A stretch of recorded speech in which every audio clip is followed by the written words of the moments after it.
कुलमान घिसिङलाई बर्खास्त गर्नुपर्छ भनेर जेएनजीहरूको माग हो।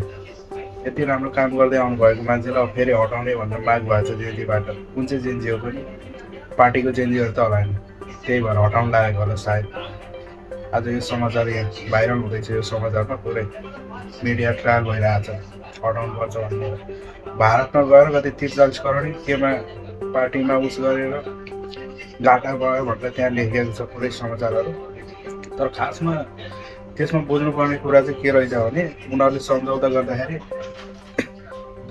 भारतको एउटा कम्पनीसित चाहिँ के विद्युत बेच्ने भन्ने सम्झौतामा 30-40 करोड घाटा भनेर देखाएको थियो। त्यहाँ प्रायः त केही खुलाएको छैन राम्रोसँगले। यस खुलाएमा बाखत चाहिँ नोक्सान भयो अरे 30-40 करोड भनेर त्यहाँ लेखिएको छ समाचार।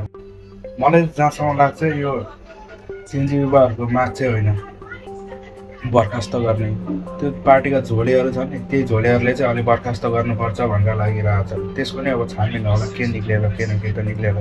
तर राम्रो काम गर्ने मान्छेलाई त राम्रो काम गर्न दिनुपर्ने हो खासमा। अब के हो सत्य के होइन सत्य त अब त्यो छानबिन गरेपछि निक्लेर। तर अहिले प्रायः पछिल्लो समयमा राम्रो काम गर्दै आउनुभएछ कुलमान घिसिङले। अहिले पार्टी खोल्ने भन्ने तर्फरमा लाग्दाखेरि अब यही विरोध निक्लेको होला सायद मिडिया ट्रायल गर्ने।